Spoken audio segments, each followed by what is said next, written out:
Bonjour et bienvenue, voici notre tour d'horizon économique, géopolitique, énergétique et boursier. Nous sommes le jeudi 10 avril et pour comprendre comment tourne la planète finance au paroxysme de la volatilité, c'est sur l'inforruptible et nulle part ailleurs. Et la chronique du jour, je l'ai intitulée Jusqu'où Trump va-t-il manipuler les marchés? Oui, parce que là, personne n'en doute parmi les professionnels. Nous avons assisté entre lundi et mercredi 19h20 à la plus grande manipulation de l'histoire de Wall Street. Rappelez-vous, lundi, cette rumeur ou cette mauvaise interprétation de commentaires d'un conseiller économique de Donald Trump. La rumeur, c'est que Trump va suspendre pour 90 jours les droits de douane appliqués, alors on pensait à l'époque, à l'ensemble des pays. Puis ça a été démenti par la Maison-Blanche et puis redémenti en expliquant que les droits de douane étaient là pour durer. Et puis on comprenait évidemment que le téléphone sonnait, le téléphone de la Maison-Blanche était presque saturé d'appels et que tout le monde voulait négocier. Bon, négocier, ça prend un petit peu de temps. Donc lorsque Trump nous dit que les tarifs sont là pour durer, on imagine que c'est au moins pour une semaine ou 10 jours. D'ailleurs, Giorgia Meloni avait programmé un déplacement à Washington pour le 17 avril, ce qui laissait effectivement environ 8 jours pour que bien elle se présente aux États-Unis en n'y allant pas, comme on dit, en solo, et délivre un message commun des Européens. Et puis, eh bien, mercredi 9, à peine 12 heures après la mise en place des tarifs, Trump annonce qu'il consent à un moratoire de 90 jours, c'est-à-dire exactement la rumeur démentie lundi. Et il en a résulté la plus forte hausse du Nasdaq depuis une séance de l'automne 2008, c'est-à-dire plus 12,20. Le S&P a frôlé les 10%, mais surtout, on a vu le SOX, l'indice des semi-conducteurs, exploser littéralement de plus 18%. Et là, c'est bien sa plus forte hausse historique depuis que les semi-conducteurs sont devenus l'élément central de nos économies numérisées.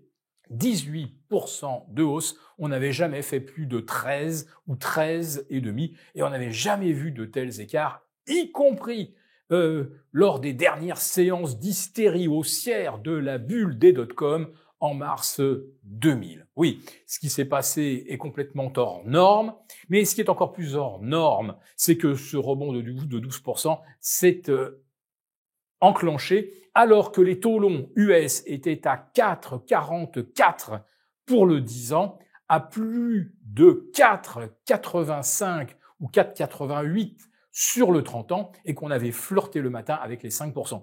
Rappelons-nous que la dernière fois que le 30 ans avait flirté avec les 5%, ça nous ramène à l'automne 2023, au 30 octobre pour être très précis, et à l'époque, eh bien, le Nasdaq, avec des taux à 5%, était tout simplement 18% plus bas, et le S&P, allez, 17% plus bas. On ne pouvait absolument pas, même si on se disait peut-être que les marchés sont survendus, on ne pouvait pas acheter hier avec des taux aussi dégradés et ce qui commençait à ressembler à un véritable mini-crack obligataire parce que depuis un siècle, dans des circonstances de volatilité extrême des marchés, c'est toujours les marchés obligataires qui ont le dernier mot. Eh bien non, hier évidemment, c'est Donald Trump qui a eu le dernier mot, mais ce qui est le plus troublant, c'est que 10 minutes avant qu'il ne s'exprime, les achats de calls S&P et des calls Nasdaq ont littéralement explosé. Et c'est pas multiplié par 2,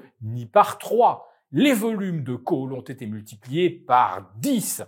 Forcément, on pense à un gigantesque délit d'initié.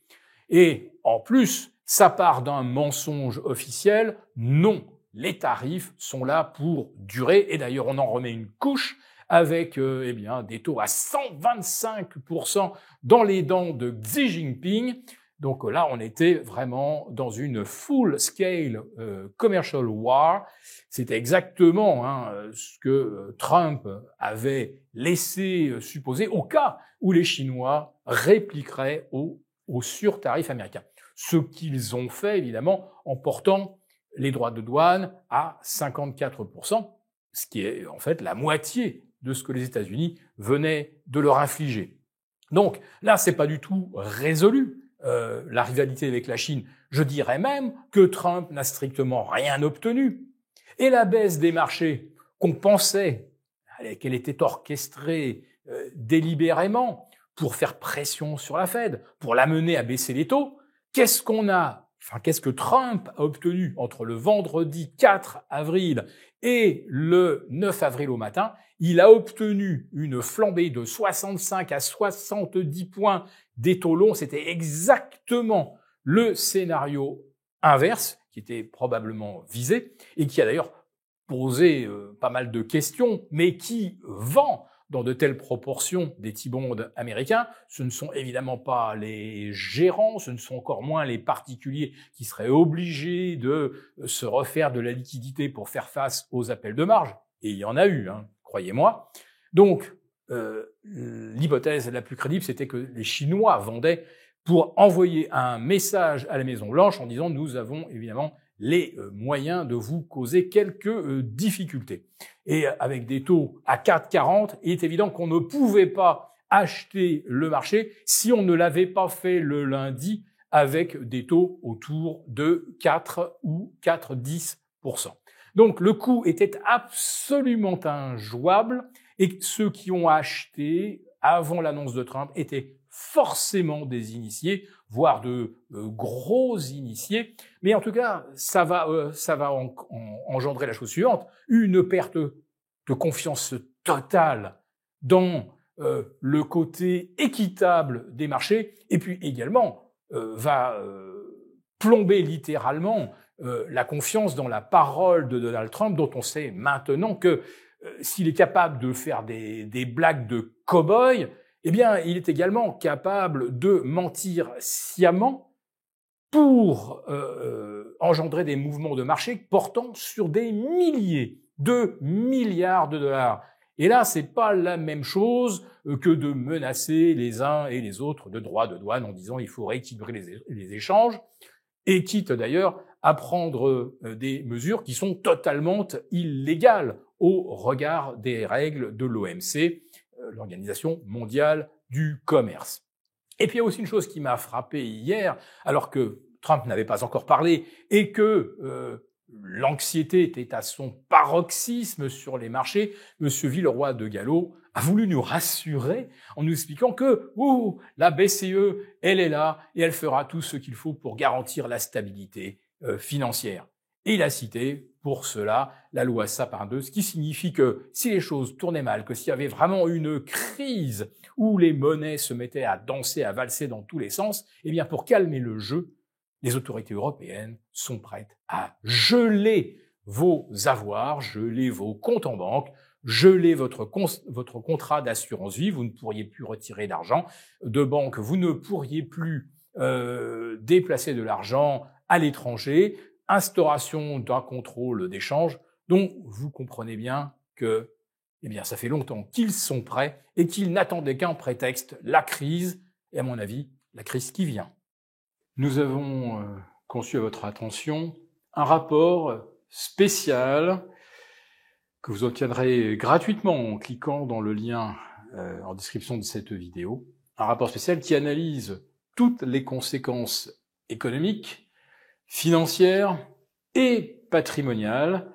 Et bien sûr, ce rapport vous offre également des mesures, des initiatives à mettre en place très rapidement pour protéger votre épargne, celle de vos proches. Tout ça donc dans un rapport gratuit que vous obtenez en cliquant en bas de cette vidéo. Merci beaucoup d'avoir regardé cette vidéo.